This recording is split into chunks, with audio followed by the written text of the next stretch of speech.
Hello everyone. Science में आज हम नेक्स्ट चैप्टर स्टार्ट करने वाले हैं, चैप्टर 9।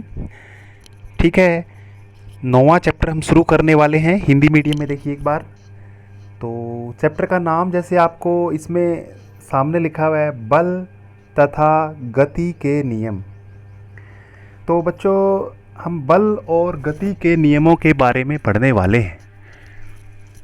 तो बच्चों, इससे पहले भी आपने बल के बारे में पढ़ा होगा, पढ़ा है ना? क्या होता है बल? यानी देखो, इससे जो पहले का हमने चैप्टर किया है बच्चों, देखो हमने इससे पहले का जो चैप्टर पढ़ा है वो पढ़ा है हमने गति। गति की उसमें बात हुई थी, त्वरण की बात हुई थी। तो बच्चों, कोई भी वस्तु है वो गति करती है, यानी एक समान गति से चल रही है या असमान चल रही है, तो वो कारण क्या है उसका गति करने का। तो यानी गति किसकी वजह से करती है, तो यानी हम इसमें ये करने वाले हैं। ठीक है, यानी ये जो उलझन है, देखिए इसमें उलझन कैसी है भी, कोई वस्तु चलती है तो क्यों चलती है, वो गति क्यों करती है, किसकी वजह से वो गति करती है। ये सारी जो है वैज्ञानिकों के लिए भी बड़ा उलझन थी ये। तो यानी मान के चलिए कि आपने कोई बॉल है, ये कोई बॉल है, ये इसमें क्या किया आपने, इसको क्या किया, इसको ठोकर मार के क्या किया, इसको आगे चलने दिया, यानी ये यहाँ से आगे चली गई है। अब ये लुढ़कती लुढ़कती ये रुक क्यों जाती है, क्यों रुक जाती है ये? तो यानी ये सबसे पहले तो साइंटिस्टों के दिमाग में बड़ा अलग अलग विचित्र विचार आए थे। तो यानी इसको, इस उलझन को सुलझाने के लिए ही, मतलब कि कोई भी वस्तु है ये रुकती है ना, ये देखो इसमें मैंने क्या किया, ठोकर मारी ना, तो ये यहाँ पर रुक गई। तो माना जाता था कि कोई वस्तु है ना, उसकी स्वाभाविक स्थिति, स्वाभाविक का मतलब है कोई वस्तु रुकना चाहती है, चलना नहीं चाहती, ऐसा माना जाता था पहले। मतलब विराम अवस्था को ही उसकी स्वाभाविक अवस्था माना जाता था पहले। ठीक है, पहले ऐसा माना जाता। लेकिन बच्चों, जब इसमें क्या है, जब जो ये साइंटिस्ट आए, गैलीलियो और न्यूटन जैसे साइंटिस्ट ने ये जो उन्होंने जो इनकी थ्योरी प्रकट की, संकल्पना प्रस्तुत की बच्चों, तो वो बिल्कुल ही अलग थी। ठीक है, यानी कोई ज़रूरी नहीं है कि कोई वस्तु की जो स्वाभाविक स्थिति होती है वो रुकना ही होती है। तो यानी रीज़न क्या है, ये हम सभी गतियों के पीछे, या फिर कोई बॉल रुकी हुई है तो रुक क्यों रही है वो, उन सभी के पीछे एक टर्म का नाम ले रहा हूँ, बल। बल है, बल ही वो है जिसकी वजह से वो वस्तु या तो चलती है या वो वहीं पर रुकी हुई है। यानी एक बल है, बल की वजह से ही ऐसा होता है। ठीक है, तो यानी आज हम एक बार बल के बारे में थोड़ा सा इंट्रोडक्शन करेंगे। तो मैंने अभी बताया, क्या बताया आपको, ध्यान से सुनना है भी। जो बल है वो सभी गति के लिए रिस्पॉन्सिबल यानी जिम्मेवार होता है, चाहे वो रुकी हुई हो चाहे वो चलती हो। तो यानी दोनों, सभी के लिए क्या है, बल जिम्मेवार होता है। तो इसमें बल के बारे में और डिटेल से आज करने वाले हैं। ठीक है, चलो देखिए इसमें सबसे पहले बल क्या है। कोई भी कार्य हम जो करते हैं वो किसकी हेल्प से करते हैं बच्चों, बल की वजह से ही हम कोई कार्य कर सकते हैं। जैसे कोई बोतल को इधर से उधर उठा के लेके आना है, या हम खुद चलना चाहते हैं, तो कोई ना कोई बल होता है जो हमारे बॉडी के ऊपर काम करता है, यानी बल की वजह से ही ऐसा संभव है। तो यमी ये इसमें देखिए, इसमें क्या लिखा हुआ है, किसी भी कोई भी कार्य आप करना चाहते हो, किसी वस्तु को खींचना चाहते हो या धकेलना चाहते हो, तो कोई भी कार्य आप करते हो ना, उसमें किसकी ज़रूरत पड़ती है, उसमें बल की ज़रूरत पड़ती है। बिना बल के आप इधर उधर किसी चीज़ को इधर से उधर नहीं धकेल सकते।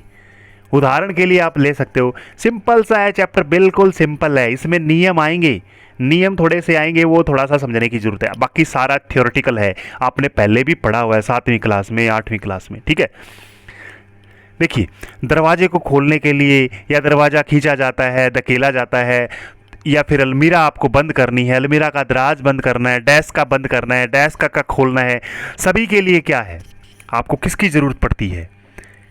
यानी सभी के लिए आपको एक बल की ज़रूरत पड़ती है। तो यानी धक्का या खिंचाव ही होता है। यानी खींचना और धकेलना किसी वस्तु को क्या कहलाता है कि हमने उसके ऊपर बल लगा दिया। ठीक है, यानी बल क्या होता है? यह किसी कोई धक्का या खिंचाव होता है ना? धक्का या खिंचाव होता है, ये याद रखना है। अच्छा, तो ये बल की वजह से देखो, जो हमने बल लगाया है किसी भी वस्तु के ऊपर लगाया है, कोई भी वस्तु है, चाहे चाहे फुटबॉल है, चाहे वो आपके पास कोई वस्तु है, जैसे मेज़ है, रबर की बॉल है और छोटी सी बॉल है, तो यानी उसकी वजह से उसमें क्या क्या बदलाव आ सकते हैं, बल का प्रभाव क्या हो सकता है।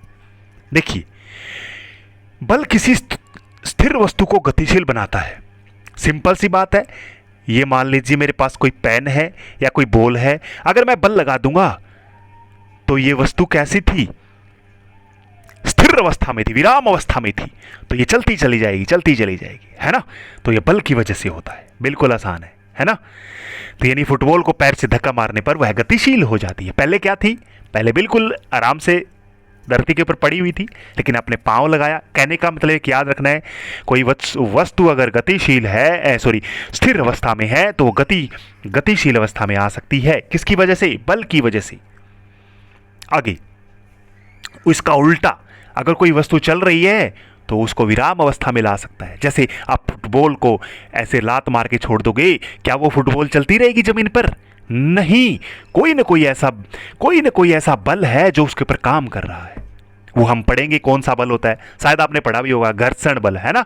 चलो कोई बात नहीं, आगे डिटेल से पढ़ेंगे। सिर्फ आपने एक बात याद रखनी है कि कोई वस्तु अगर चल रही है, वो रुकने का काम भी, यानी रुकने का काम कौन कर रहा है? उसके रोकने का काम कौन, रुकने का नहीं, रोकने का काम कौन कर रहा है? उसको, बॉल को, यस, बल कर रहा है। कौन कर रहा है? जैसे कोई गाड़ियां हैं, उसके ऊपर ब्रेक लगा देते हैं, ब्रेक लगा रहे हैं, तो कोई ना कोई ब्रेक लगाने से ऐसा क्या हो गया कि वो रुक गई, तो कोई ना कोई ऐसा बल काम किया है जिसने उसको रोका है।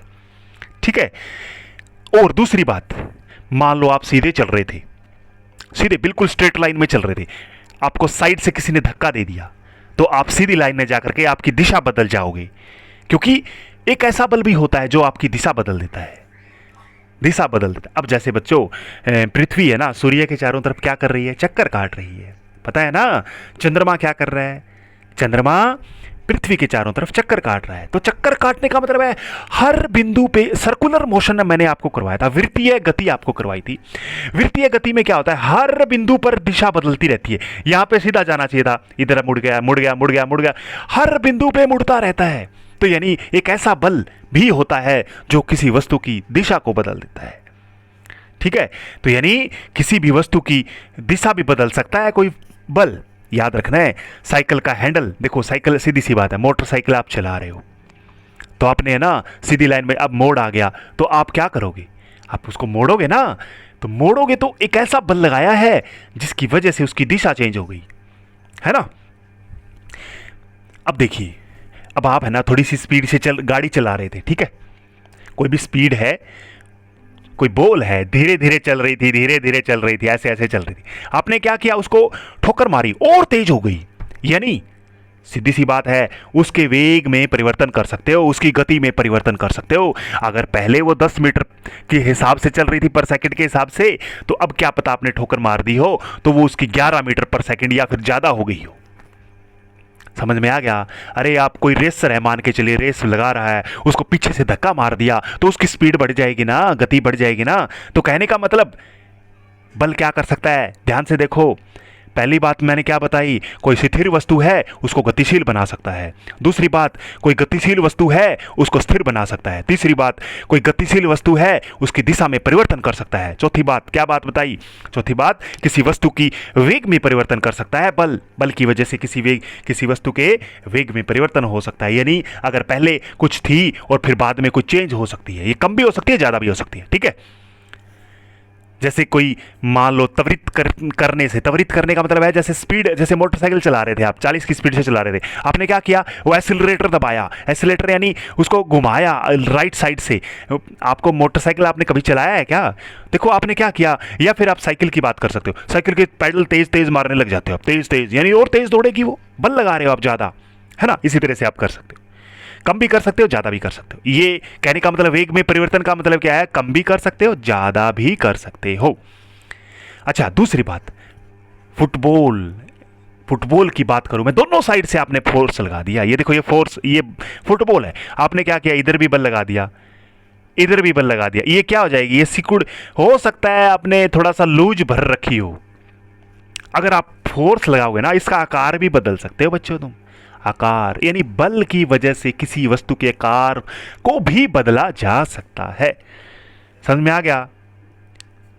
या फिर हम बल लगाकर ही किसी चीज को तोड़ सकते हैं। आकृति में परिवर्तन कर दिया आपने, आकृति तो परिवर्तन हो गया ना। अब मान लीजिए ये इस तरह से सिलेंड्रिकल कोई पत्थर था, ऐसे ऐसे था, इसको क्या मारा उसने, आपने चोट मारी, इसको चोट मारने से इसका साइज चेंज हो गया। तो बच्चों बिल्कुल इजी सा है ये, ठीक है। तो ये आज इतना ही करेंगे। बल क्या है, बल के प्रभाव क्या है, छोटा सा टॉपिक मैंने आज करवाया है बच्चों। धीरे धीरे छोटा छोटा टॉपिक मैं करवाऊंगा। अगर आप रेगुलर वीडियो को देखोगे तो आपको है ना 100 नहीं 100.1% आपको समझ आएगा। लेकिन अगर वीडियो को स्किप करते हो, एक वीडियो देख लिया, दूसरा नहीं देखा, तीसरा देख लिया, या दूसरा तीसरा नहीं देखा, चौथा देख लिया, अगर ऐसा तुम करोगे तो आपको 0% भी आपको हो सकता है 5-4% तो समझ में आ जाए, क्या पता, या तो जीरो ही मान लो एक तरह से। क्योंकि अगर आपका पीछे से क्लियर नहीं है तो आपको आगे समझने में बड़ी दिक्कत आती है। इसलिए वीडियो को रेगुलर वॉच करते रहें, देखते रहें बच्चों, ठीक है। तो ये मैं ये वीडियो अपना जो वीडियो का बनाने का जो चैनल है, यूट्यूब चैनल है, इसके माध्यम से आपको मैं ये भेज रहा हूँ, ठीक है। अगर आपको वीडियो में सब कुछ समझ आया है तो आप इसको लाइक कीजिए, ठीक है, और शेयर कीजिए अपने फ्रेंड सर्कल में। Thank you.